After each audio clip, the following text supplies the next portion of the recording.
Have you noticed how patterns in your life repeat? The same choices, the same mistakes, different faces, same destination. You make a decision, it feels new, but somehow the outcome feels familiar. A new door leading to the same place. In complex systems, weather, ecosystems, even markets, patterns don't appear randomly. They emerge from structure. Invisible rules that shape what's possible and what keeps happening. Modern physics and information theory now ask an uncomfortable question. What if reality itself operates on structure, not chaos, not destiny, but code? If that's true, then patterns in human lives wouldn't be mystical. They would be measurable, trackable, like recurring weather systems, moving through time instead of space.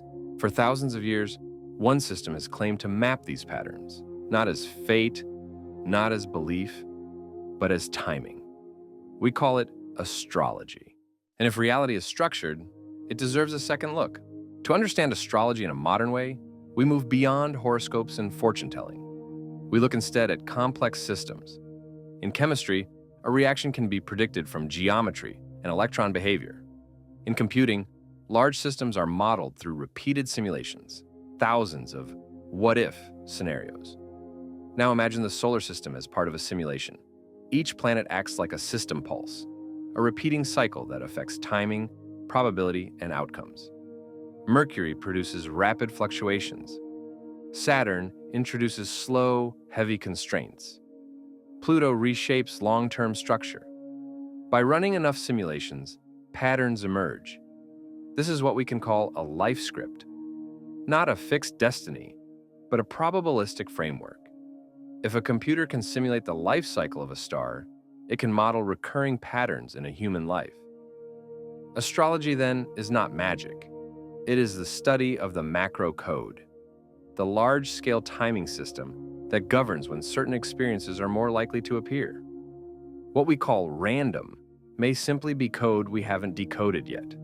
But how does this code reach us? For that, we turn to the electric universe model.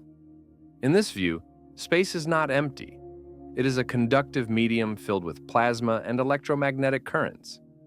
The universe behaves less like a clockwork machine and more like a vast electrical circuit. If you understand chemistry, you already understand this principle. Ions and electromagnetic fields dictate how matter behaves at the molecular level. On a planetary scale, the same logic applies. Planets are not inert rocks drifting in space. They are massive electrical bodies, functioning like capacitors within a charged environment. As they move, they disturb the solar wind and Earth's magnetosphere. These disturbances are measurable. This isn't mysticism, it's space weather.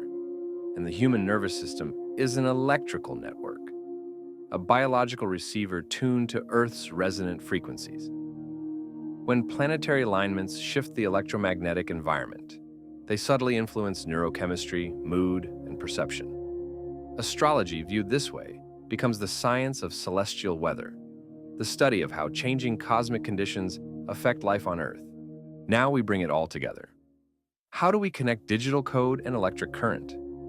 By recognizing a simple truth. The player is not in the simulation. Your true self, the player, exists outside the game. The body you inhabit is the avatar. The life script belongs to the avatar. It defines challenges, strengths, and timing. The levels of the game. The planets do not affect the player directly.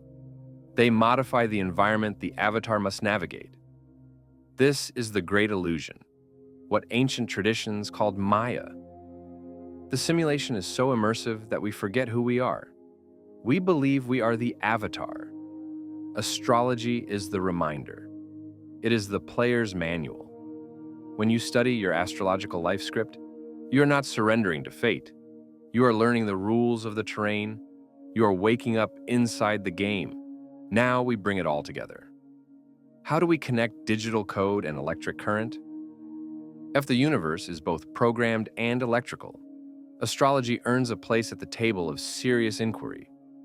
It becomes the bridge between physics, chemistry, and consciousness. Not a belief system, but a way of understanding how timing, structure, and awareness intersect. And the question that remains is not whether the system exists. It's this: what part of the code are you currently running?